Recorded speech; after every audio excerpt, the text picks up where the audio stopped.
Hello, everybody. Hello, and welcome to Side Hustle Ideas. I am Bill, the company's expert, and this is the channel where I show you how to find success in entrepreneurship and business ventures. And that's what we're going to be talking about today. So welcome to everybody who's here.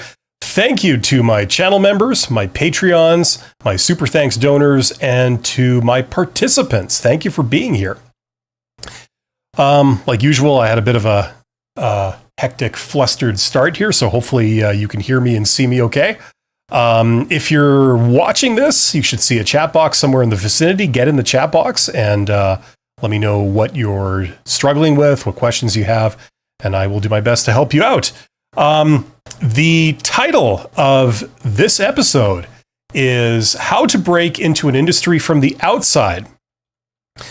So we're going to be talking about that. That's going to be the main topic of today. But first, we're going to cover a question that several people asked me since last week, so I thought I would answer it here.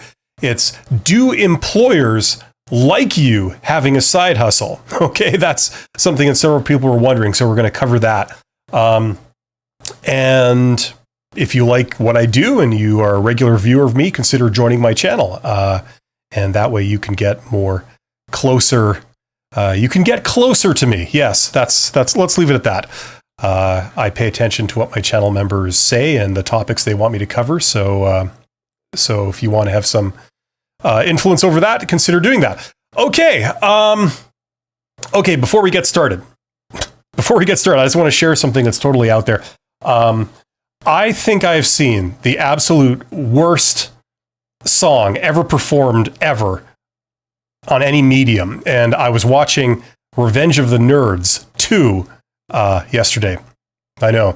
And that actually wasn't a bad movie, but they had I don't know what you would call it, a musical number, a video in it.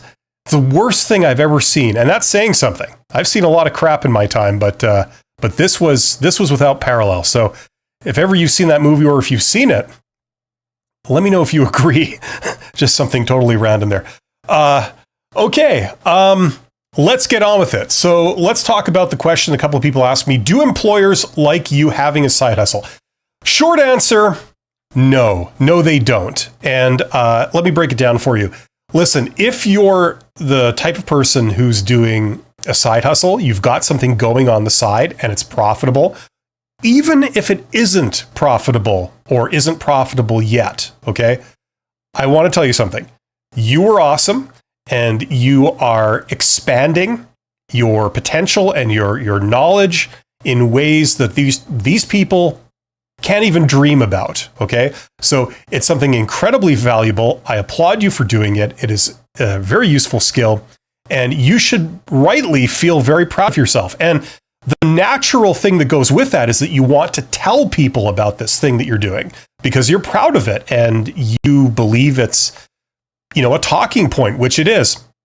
However, okay, coming from the other side of the table, okay, as a former employer, I can give you the employer's perspective on this. And they don't like hearing this for the following reason. It's because, you see, they know that in a pinch, your loyalties are divided. If you've got a side hustle going on the side and you've got your day job, okay, the question is, where do your loyalties lie if you have to choose between them? And you have to choose between them all the time. Okay. For example, this even goes into like a theoretical sense that when you come home after work, you should be resting and recuperating and recharging yourself for the next day at work. Okay. In theory, right? I know that's a kind of dumb way to look at it, but in theory, that's what should be going on from the employer's perspective. And the problem is if you're putting in more hours of work to something else that in theory can take you away from giving your all to your day job. Also, the other assumption going here is that if you had to choose between your day job and a side hustle, ultimately in the end, your preference is going to be for your side hustle because it's something that you created yourself. It's entirely 100% your vision, and you do it entirely on your own terms. And you're always going to choose that over working under somebody else's thumb.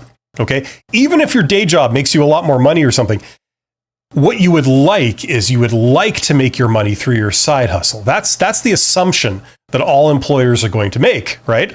And there's some truth in this. So the problem is if you go to a job interview or something, or you talk to your boss one day and you mention, oh yeah, I got this thing going on the side at home. That's really where my passion and my energy is going to. They're going to see that as a negative because from their perspective, it takes you away from your job. Okay. So for that reason, I would not volunteer to your employer that you are doing a side hustle or you are trying to do a side hustle, because even though it's something very, very good and you deserve to be proud of and you naturally want to tell everybody, they will not see it as a good thing. Okay. Because it's not in their best interest. It should be, but it's not, okay? And I can tell you that from the perspective of an employer, I think those skills are incredibly valuable. I would rather hire people that alongside their technical skills, they also have business skills and they understand business. They understand what's important to business. They understand the priorities and how everything fits together. That's a tremendous advantage over employees that just don't have a clue about that stuff, because they've never, ever been in that world, right? The problem is that it's the loyalties thing that sours it in the eyes of an employer. They don't want to encourage you and groom you and support you and build you up only to have you leave and take all that expertise to your own side hustle. They want those expertise to stay working for them, okay? So that's what's going on there. That's why, even though you are tempted to talk about it and evangelize it, in your place of employment, your day job, you shouldn't. Okay, so that's my take on that. Hopefully that makes sense. Let's get to some questions very, very quickly before I move on to our main topic, which is breaking into an industry from the outside. Timothy Matthew is here. Timothy starting a job. Okay. Avid Runner is here. Good morning to Avid Runner. And Thusif is here. Says, hi, Bill. Can you please tell us how to crack face-to-face interview for an assistant electrical manager for manufacturing industry? Well, that's not really what we're talking about today. This is about side hustles and entrepreneurship. I do a live stream later today where we talk about how to get a job and stuff like that. So check that out. Okay, so how to break into an industry from the outside. Now, what do I mean by the outside? This is something that a situation that a lot of people are in. And I have had some firsthand experience with this, as well as advising people and companies on doing this. It is incredibly hard to break into an industry from the outside. The way to do it is to get onto the inside and then break in. Now, let me give you an example, okay? Let's pretend that you have an ambition. You have a hobby, okay, or a passion. And let's say it's something like, I don't know, the fashion industry. Like, a lot of guys do. Fashion industry, maybe making clothes, making apparel. Okay, you want to get into fashion. You want to get into making your own clothes, selling them, not just as a utilitarian thing, but as like a fashion thing. Okay, which would allow you to make a lot more money, and it's very lucrative if you can pull it off. The problem is that maybe you're stuck in a location in the world where there's not a very big fashion industry, right?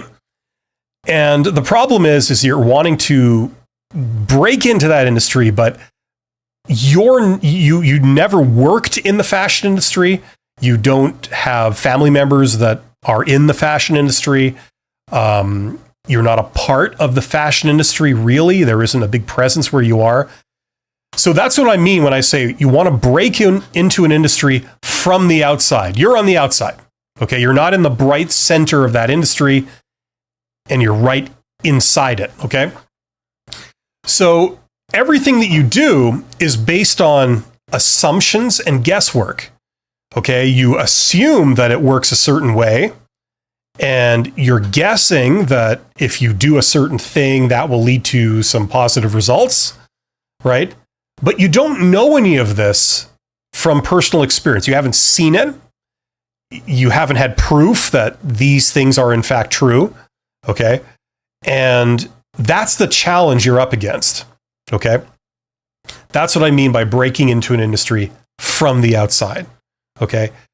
Now, it doesn't mean it can't be done. It can be done, but you've got to do an extra step, which is to get on the inside first, because breaking in from the outside is incredibly difficult. If you just sort of launch your clothes, you say you've created a line of clothing.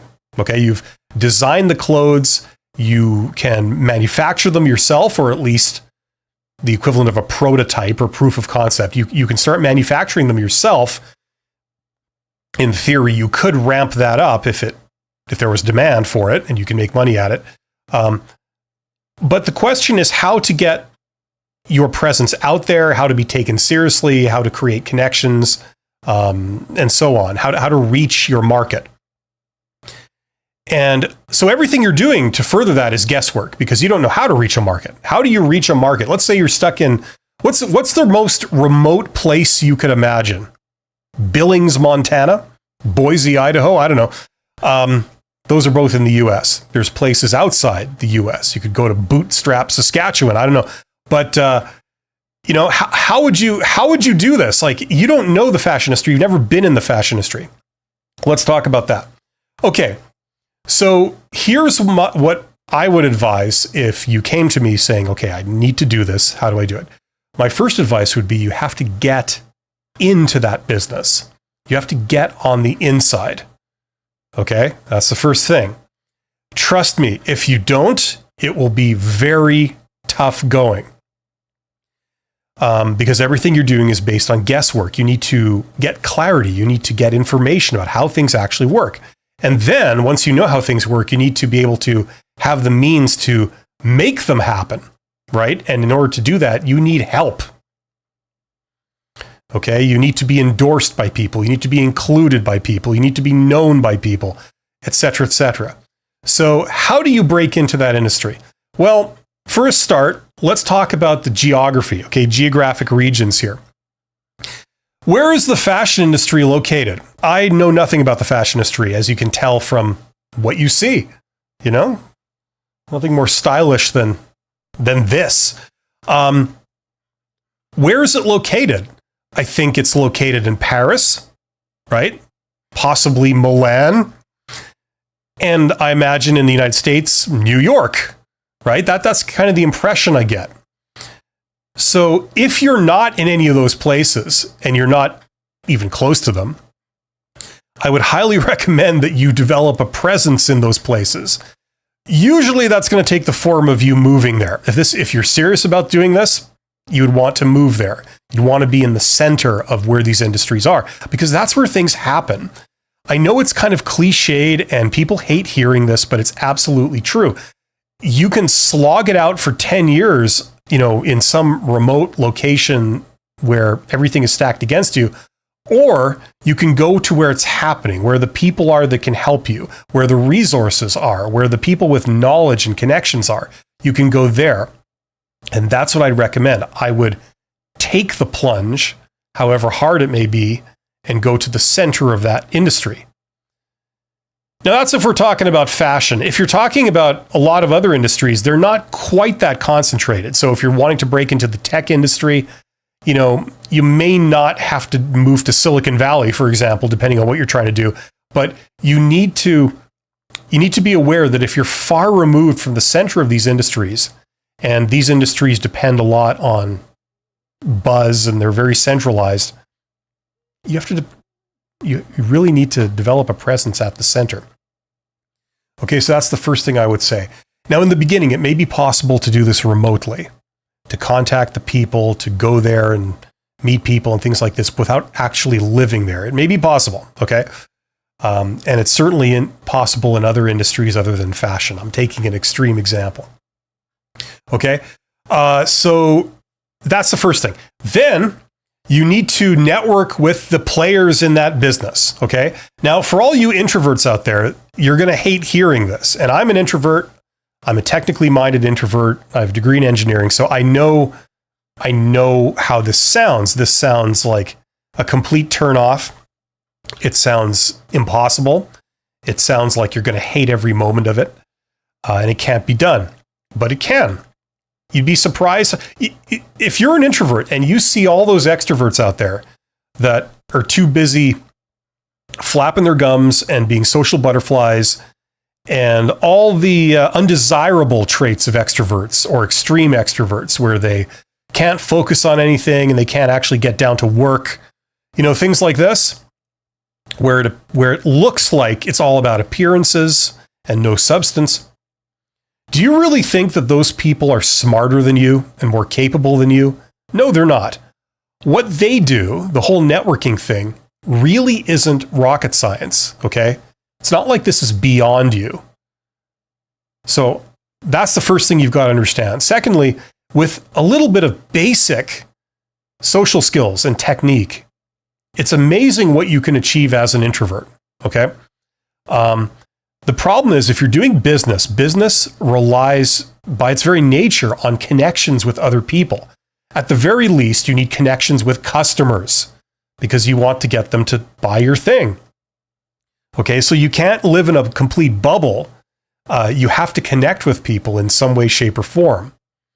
And one of the things that you find is that you don't have to learn how to do everything yourself.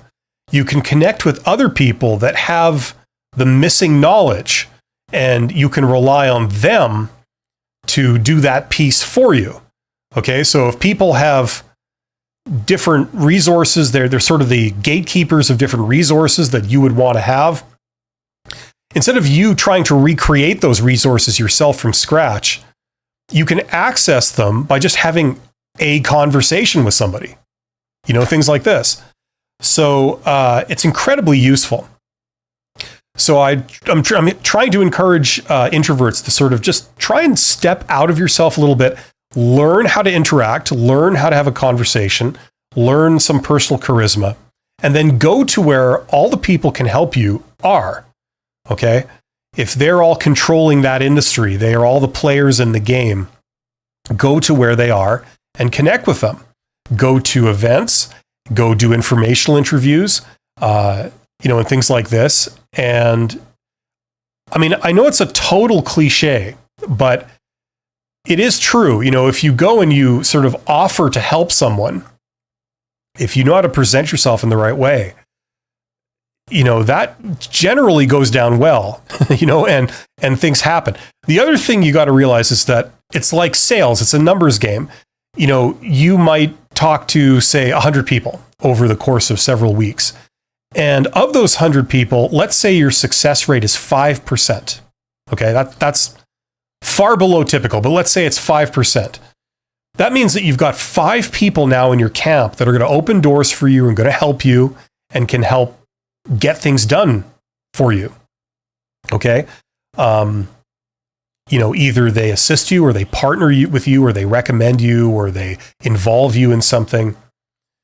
Or they give you permission to do something with them, to include you in their thing somehow, right? That's 5 people that can open doors for you. So if it took you, let's say 3 months to talk to 100 people, one-on-one, and at the end of 3 months, you come away with 5 allies that are, the heads of companies and things like this that will help you.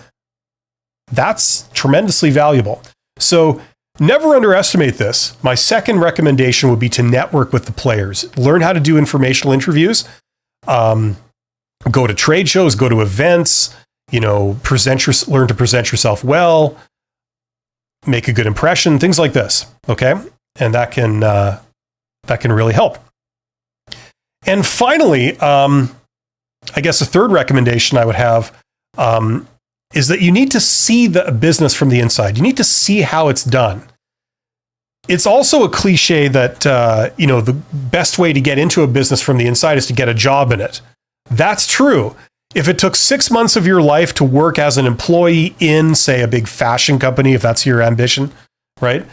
You're inside of it. You see how things are done. You also, if you open your eyes, you can learn why they're done that way. You also have incredible access to the people when you're on the inside. You have a totally legitimate reason to ask them questions, to connect with them, develop relationships with them, see if they'll open doors for you, et cetera, right? And it makes networking incredibly easy when you're on the inside of a business, okay? You work in a company, even if you're low down, right? You go and talk to people in your own company or in other companies, and you're bona fide, basically. You're established. There's a reason to talk to you. So you need to see the business from the inside. One way is getting a job. Another way is getting introduced to people that can give you a tour, okay, and that can show you the ropes. There might be, there might be internship programs. There might be more formal things like that. But that's where, on an informal side, which is what I prefer, informational interviews and things can directly lead to that kind of thing. Okay. And that shaves years off your journey if you were just on the outside having to guess and learn things the hard way. Okay. So why do I make these recommendations? Go to the center of the industry, network with the players, and see the business from the inside. Why do I recommend these? Because it'll give you three things. It'll give you knowledge, it'll give you connections, and it will give you essentially experience at how things work. Okay? And if you'll develop connections and relationships with people, you can pick up the phone and make things happen, right, for you. Somebody asked me, I wrote this down here, somebody asked me a question about volunteering. Can I volunteer for different things? Sometimes you can. It depends what we're talking about. The way the labor laws work in many countries is that, you see, it's illegal to employ someone and not pay them, right? When you think about it, that's what volunteering is, right? You employ someone, they work for you, but then you don't pay them. They do it for free or for fun or whatever. Okay. Now, imagine if every company could have a volunteer program for any job. Well, then that would be a total loophole to the labor laws. They would just make every job a volunteer job and say, well, if you want to open doors and get a money paying job in the future, this is a great way in. So a lot of people would work for free, at least for temporarily. And it would be totally abused. It would abuse the whole like minimum wage thing and, fair pay thing.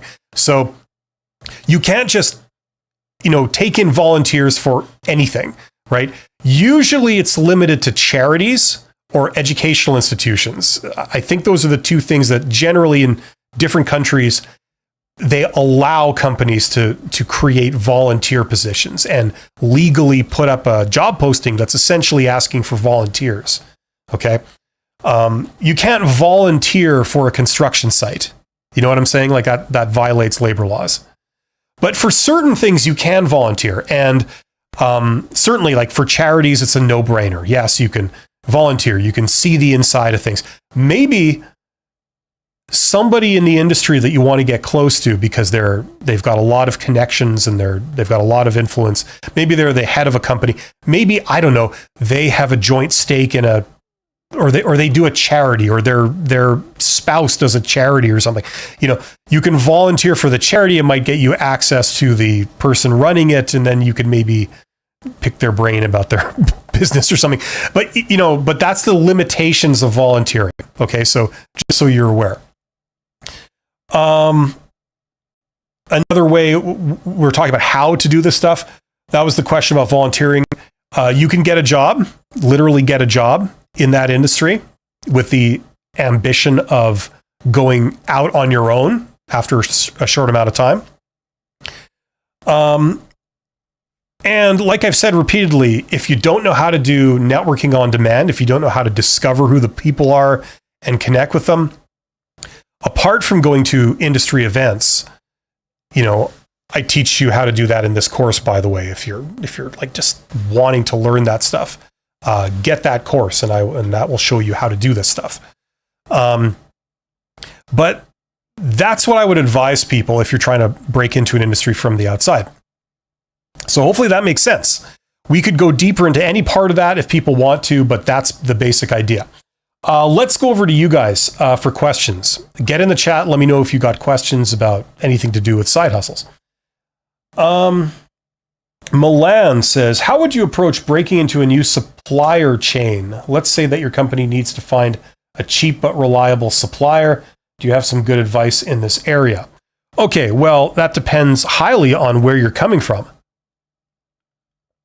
The obvious thing to do would be if you're on the inside of that business, okay, and you work in the supply chain, so you work in procurement or warehousing or something like that, okay, and obviously you're not telling me what industry you're in, so I mean, this also varies by industry, so I can't go into specifics until I would know more of the industry. But if you're lower down in a large organization, they would have an internal system that manages approved suppliers, and how in certain industries you have to be pre-qualified to work with those suppliers. See, they won't work with just anyone, right?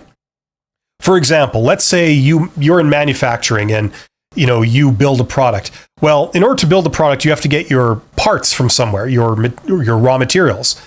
Now, a lot of the time, if you're in an established, legitimate, larger organization, they're not just going to allow you as the procurement person to buy supplies or parts from any perhaps shady person that you've never heard of that says, hey, I sell that for cheap, you want some. They would have to approve that supplier, vet them, make them demonstrate that they have certain things in place, right? Like, for example, what you're selling has, at the heart of it, first of all, it has to be legal to sell that in your country, okay?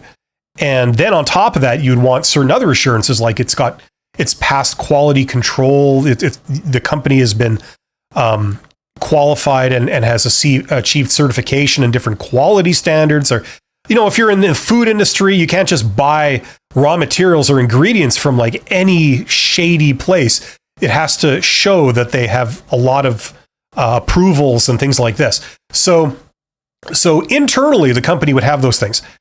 If you're at a higher level in the organization, you're at an executive level, okay, that's where you'd be going out to meet with potential new suppliers and things like this.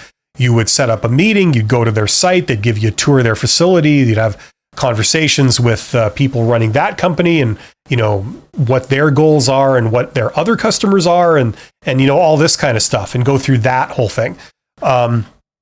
So it depends what level you're at, how big you are, what industry you're in, and so on. Now, in terms of how to discover them, once again, that highly varies by industry, but just standard things is obviously you'd get on the internet, yes, Google, yes, LinkedIn, especially Google Maps. That really helps if you're talking about physical goods. But a lot of that is going to be networking. You depending on what you're trying to do, you don't just do this as a faceless transaction on the internet. You have to meet the people, understand their operation, because your operation is now built on theirs in a way. If you're manufacturing a product based on their materials, you are tied to them. Let's say it turns out that their materials were found to be radioactive, that obviously affects you. You can now get sued. You can now be shut down by the government for violating all kinds of safety and health protocols. You know what I'm saying? Like, you are tied to them. So you need to go through proper channels to do that, or you run incredible risk, right? So, I mean, it goes out from there, that you get into more specifics from there, but those are the general principles. BB says, hi, what about industries that base on talent? Let's say not necessarily business connections, like art, computer graphics, creative building of sorts. Anything else except for, what do you mean by building portfolio and getting into communities where you can share your work and get feedback? Well, what are you trying to do? Are you trying to develop something? Is that why you want feedback? Why would you want feedback if you're trying to sell something? Presumably you wouldn't want feedback. You'd want sales, right? And the more like the sales are your feedback. If a lot of people buy it and don't return it and don't complain, that's all the feedback you need. You know what I mean? Like if you're actively looking for feedback, that's something a little bit different. Now, when you say talent, okay, and then you say things like art or computer graphics, well, I'm not sure precisely how you mean that, but I got news for you. Those require connections, right? Okay, let's say you've got talent, okay? You're an incredible artist. You can create art in your house or in your home. Awesome. You don't need anyone to produce it, right? But when it comes to selling it, it's a whole different thing. The obvious thing would be to have your art displayed in the local art gallery. It would be displayed at art shows and other events. People in the industry, art critics, would be talking about it, and they would be talking about it because they were made aware of it. And they would be made aware of it because either you or someone recommending you brought it to their attention. And of the 10,000 people that have sent in their homemade art, they choose to review yours and give it a good review because they've heard good things, because they've heard that you're hot right now, you're trending. How do you think that happens? That happens with connections. That happens with lots of people talking about you, promoting you. It comes with activity happening, right? So even if you're talking about talent, right, which in a business context means the ability to create value, you still need to get it out. It's not enough just to create something of value. What's the advantage of creating something of value if no one knows about it? And you can't get the word out in sufficient quality and quantity for it to generate demand, right? There are people out there in the art world that can help you, all kinds of critics, all kinds of people that own venues like art galleries, art shows, conventions, various different events. They can tie your art into other types of events, like, I don't know, maybe the symphony's performing, and at the event, they also showcase a lot of your art to help brand them. You get all that with connections, right? People need to be aware of you. They need to trust you. They need to believe in you, etc. So there's no getting away from the whole connections thing. You have to have that in some way, shape, or form if you want something to happen, because business, after all, is getting other people to buy into the thing that you're trying to put out there, right? It involves those other people. So people that can help you get the attention of other people and get credibility with other people will really help, right? Does that make sense? That's how I take it. Like if I'm interpreting your question correctly. Same with computer graphics. Like if you're an amazing developer and you've written some amazing code, like you've made, I don't know, like what do you do with computer graphics? Do you make a game, I guess? Or can you make a game like on your own these days? I'm not sure. You still need people out there that can help publicize it, promote it. Because listen, in a perfect world, what would happen is that you would make something so amazing that all you have to do is put it up on like some kind of internet platform where people can download apps and try things. And in a perfect world, they would try your thing. They'd find it so amazing that they would tell everyone they know. It would spread through word of mouth. It would go viral. And, you would have the problem of you have too much money rolling in and you have to now spend it to develop a team to help you handle it all, right? That would be in a perfect world. Now that does happen, but it's extremely rare. Okay. Like if that's the situation you're in, you don't need help. You're on your way. Okay. But what 99.9% of people experience is that doesn't happen on its own. You can have success, definitely, but it's going to take a little bit of effort to make the world aware of it, or make the right people aware of it, so that then they can make the world aware of it, right? That's how these things go. And, so that's what I have to say to that. BB says, yes, so the answer is connections after all, thanks. Yeah, listen, I'm well aware that if one is an introvert and you hear what I've just been saying, it might be a bit of a turnoff, because you're thinking, oh, I could never do that. I hate doing that. I'm no good at it. And I don't know how to do it. But the reality is that, first of all, you're better than you think at it if you know the right technique.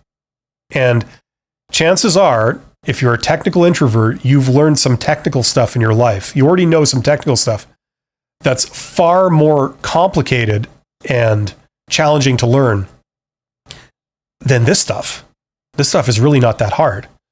So it's just a matter of wanting to learn it. The biggest problem I found with a lot of introverts is they don't even place value on it. So it's not that they don't try to learn it and they can't learn it.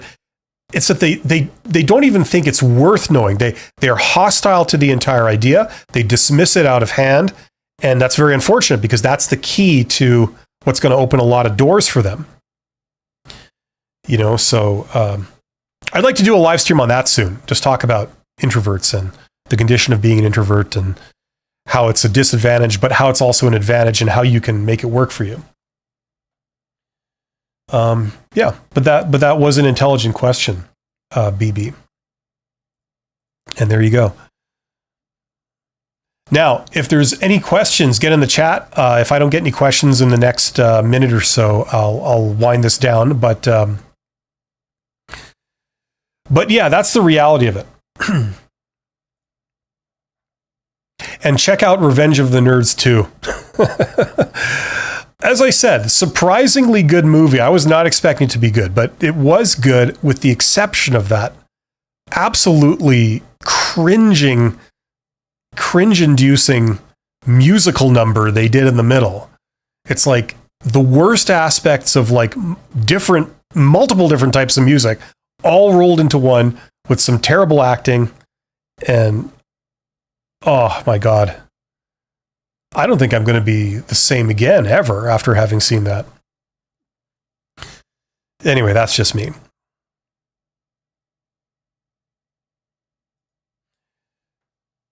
I like 80s movies. I try and watch as many as I can when I get a chance to watch a movie. I don't go for modern movies. I go for stuff in the 80s. And so it's been a bit of an adventure trying to find all these movies that I've heard of. I heard of years ago, but I never actually saw. So I'm in the process of like watching all of those one at a time, over the last couple of years. And it's interesting. There's some real gems in there. Justin is asking about why should we hire you? So, okay, so no other questions for Start Side Hustles and Entrepreneurship. Okay, well, thank you to everybody who's joined me today. You guys are awesome. I'll be back next week with another edition of Side Hustle Ideas. We're going to be talking more about entrepreneurship and how to start your own business or side hustle, because entrepreneurship is really the key to success for a lot of people. Either you do it and you work for yourself, or you do it and you learn some incredible skills that you can take and use it to find success in your conventional career. Thank you to Kevin. Thank you to Justin. Justin, I do a live stream every week that I actually will be back on the air in like an hour talking about how to get a job. So that's where I talk about that stuff. Anyway, you guys are awesome. Check out some of my courses if you're interested. If you're wanting to learn business and shave years off your journey to being able to be successful in business, check out the $100 MBA course. Okay. It is a complete MBA program. You learn everything that you learn in a regular MBA that you would take from a university. The catch is that essentially you're reading the textbooks yourself. It's the same textbooks that you get in places like Harvard Business School that they use in their MBA programs. It's just that you're reading it at home at your own pace. There's no tests, there's no evaluations. You can go as deep or as shallow as you want into each of the topics that you learn in business and make it work for you. And it's like 1% or whatever it is of 1 or 2% of the total cost of a brick and mortar MBA. So that's a viable solution to for some people. And I guide you through it. Okay, so you read the books, but I guide you through the books. I have several videos, a couple for like each of the books. And I mean, I've read all these books myself, and I guide you through it, how you can apply some of the stuff and what's more important, what's less important, things like this. So if that's what you're into, if that's what you're looking for, if you want to be in business, learn business. One way or another, learn business. Either go to school and get a full-blown accredited degree, or do the equivalent, quicker and easier at home at your own pace.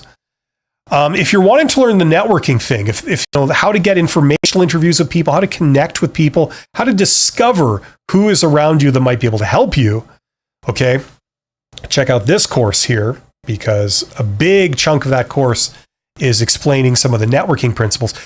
In this course, they're mainly being used to apply to the problem of how to get a job, okay, discovering hidden job opportunities, things like this. But they're exactly the same principles you would use if you're starting a business and you're wanting to make connections in that industry, wanting to connect with the CEOs of a lot of companies and things that can help you, that you could partner with, that can open doors for you, things like this. But you don't know how to do that. Maybe you are afraid of doing it, but you want to step out of that shell. You want to expand yourself a little bit and realize your potential, how easy this stuff actually is to do if you understand the protocol and how everything is set up and how you approach companies and individuals and do it properly.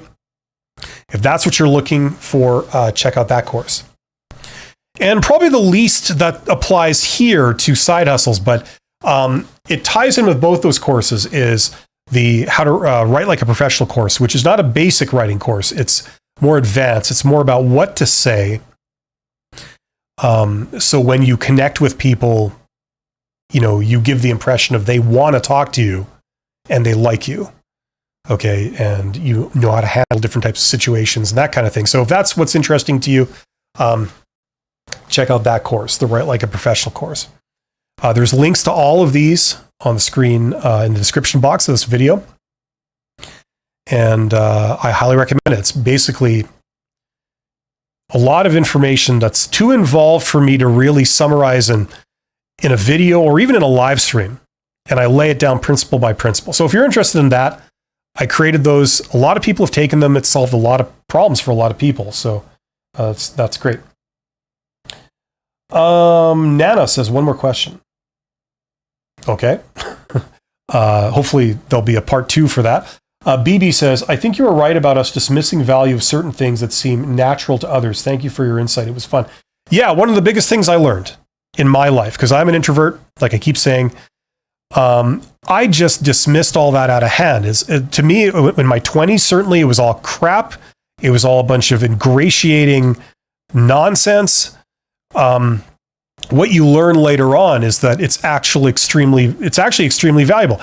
It's extremely valuable if you want a conventional career, if you want to get promoted and all that, to be able to, forge some great relationships with people, even if you don't super agree with them on everything. It's also a real talent to be able to connect in a positive way to people that you don't see eye to eye on everything. For example, if you're an introvert, how to connect and have a great relationship with an extrovert, like for a start, right?